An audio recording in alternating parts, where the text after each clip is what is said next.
Well, Sophie and I are out riding and it's a hot day, but I have a word for you. Just the other night we were at the Graham Crusade here in Brisbane and it was just a massive turnout of people worshipping Jesus. It was incredible. But as we were sitting there worshipping, our eldest daughter Charlotte, she said to me, "Hey Dad," she came and whispered in my ear and she said, "Dad, there's a man in front of us and his heart's really hurting." And her eyes just had that glaze in them, like that she was really deeply grieving for this guy. She didn't know him at all. She said, "Maybe you should go pray for him, Dad." I said, "Okay," you know. And so I walked up to this guy and man, it was really difficult. He didn't want to open up, and this is an event, a lot of Christians there, you know.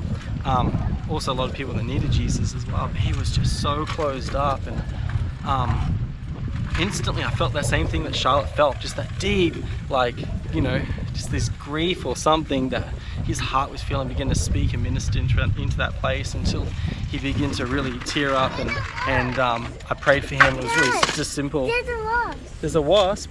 Yeah, right over there. Oh wow. Well, come and have a look. And so I got to pray for this guy. It was just amazing. But just this morning I felt the Lord begin to speak to me about the compassion of Jesus. And in a chapter in Luke, there's a verse that says that Jesus saw the people, he saw the multitudes, and he had compassion for them. And if you break down what that word compassion meant, it was a deep, it's like the deep gut, like place of like affection and empathy, and he was feeling what they were feeling. And I thought about it for a moment. I go, wow, Jesus, like you know when you go to a doctor, they look at your problem systematically. Like, you've got a cold, here's the medicine. There's no emotion in it. Like, this is the problem, this is the solution. But Jesus, he doesn't just fix the problem.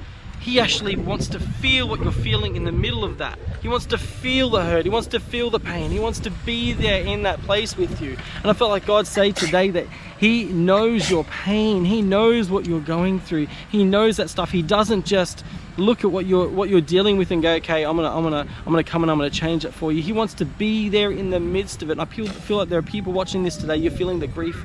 You're feeling pain. I feel like you're feeling all the hurt, you're feeling all the sorrow and the trauma of different stuff, and Jesus is in the middle of that situation with you. He's not far from it. He's not trying to just come and bring some kind of band-aid to that. He wants to change and transform it. So as Jesus is talking to me today about this compassion, Sophie and I stopped at this little park, and there was this man that came up, and he was a guy who was telling me all about how he was a famous cricketer back in the day.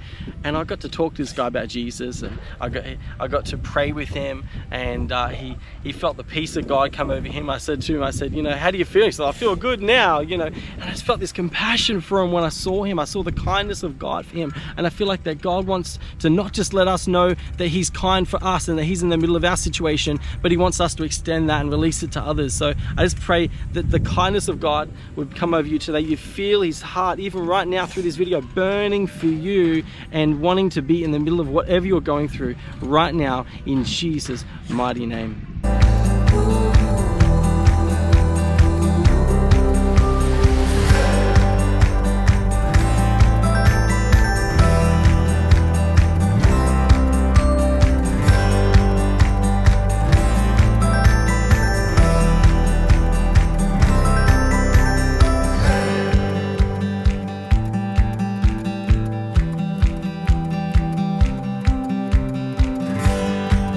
But have an amazing day, hey?